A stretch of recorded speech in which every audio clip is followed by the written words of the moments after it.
हैं? चाल किसे कहते हैं? किसी गतिशील वस्तु द्वारा या गतिमान वस्तु द्वारा एकांक समय में चली गई दूरी को चाल कहते हैं। किसी गतिमान वस्तु द्वारा एकांक समय में चली गई दूरी को चाल कहते हैं। चाल कैसी राशि होती है? कैसी राशि होती है? इसका मात्रक मीटर प्रति सेकंड होता है। ठीक है, आइए चाल के प्रकार आज बात करेंगे। चाल के प्रकार कितने प्रकार के होते हैं? कई प्रकार के यहाँ पे देखेंगे, 4 प्रकार के देखेंगे, लेकिन सबसे पहले हम बात करेंगे समान चाल। समान चाल किसे कहते हैं? तो देखिए,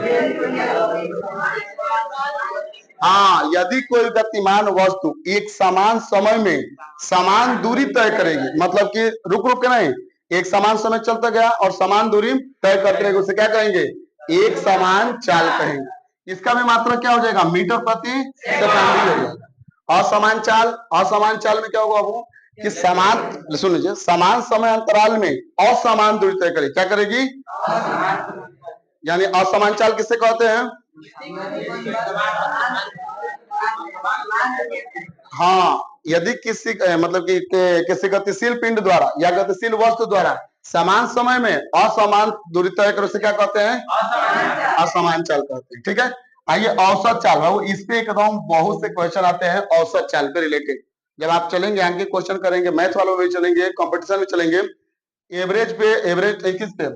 औसत चाल पे, एवरेज मतलब कि चाल पे और वेग पे क्वेश्चन एकदम आते हैं, ध्यान रख लीजिए। जैसे कोई पूछे कि औसत चाल किसे कहते हैं? औसत चाल किसे कहते हैं? किसी गतिमान, देखिए, किसी गतिमान वस्तु द्वारा चली गई कुल दूरी, यानी कुल दूरी को ऊपर, दूरी ऊपर है ना, दूरी बटा नीचे, दूरी बटा समय होता है ना, तो कुल दूरी को जोड़ दीजिए और कुल समय को जोड़ दीजिए और दोनों का भाग दे दीजिए, यानी परिभाषा क्या देंगे? कुल दूरी बटा कुल समय के अनुपात को क्या कहते हैं? औसत चाल कहते हैं। यानी कुल दूरी जोड़ दीजिए कुल समय और उसे डिवाइड कर देंगे तो क्या निकलेगी? औसत चाल। आज अगला है तत्कालिक चाल किसे कहते हैं? तत्कालिक चाल यानी किसी गतिमान वस्तु द्वारा या गतिमान पिंड पर बहुत कम समय के लिए, बहुत कम समय के लिए क्या किया जाए?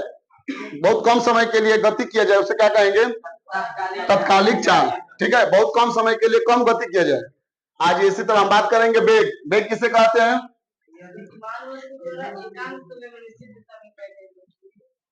किसी गतिमान वस्तु द्वारा एक निश्चित दिशा में चली गई दूरी और समय के अनुपात को क्या कहते हैं? या एकांक समय में चली गई दूरी को वेग कहते हैं। एकांक समय में अर्थात क्या हो जाएगा? v बराबर delta S by delta T. इसका भी मात्रा क्या होता है? सदिश की अदिश। वेग कैसी होती है? सदिश क्यों होती है? क्योंकि यहाँ पे क्या होता है? दूरी ना होकर क्या होती है? विस्थापन होता है। दूरी ना होकर क्या होती है? अगला समान वेग। समान वेग जिस तरह समान चाल था, यानी एक समान समय अंतराल में समान दूरी तय करेगी, समान वेग या समान चाल हो जाएगी। बस अंतर यही होगा कि उसमें दिशा होगी, इसमें दिशा नहीं होगी। किसमें दिशा नहीं होगी? चाल में। जबकि वेग में क्या हो जाएगी? दिशा होगी। बस एक चीज यहाँ पे देना है, औसत वेग जब भी निकालेंगे, औसत वेग delta x by delta T कर दीजिएगा, यानी कुल दूरी और कुल समय को जोड़ दीजिएगा। नहीं तो आपको औसत वेग और निकालने का आसान तरीका है ये होगा। क्या करेंगे? प्रारंभिक वेग, यानी प्रारंभिक वेग को किससे दिखाते हैं? u से, अंतिम वेग को v से। प्रारंभिक वेग और अंतिम वेग को जोड़ देंगे तो क्या निकलेगा? कुल वेग हो जाएगा। अब बटा में क्या कर देंगे? 2 कर देंगे, यानी औसत वेग का सूत्र क्या हो जाएगा? प्रारंभिक वेग प्लस अंतिम वेग बटा 2। क्लियर? और एक आता है बाबू क्या नाम है इसका? तत्कालिक वेग। इसके बारे में तो पता ही है, बहुत कम समय के लिए क्या किया जाए? वेग में परिवर्तन किया जाए, क्या कहलाएगा? तत्कालिक वेग। क्लियर?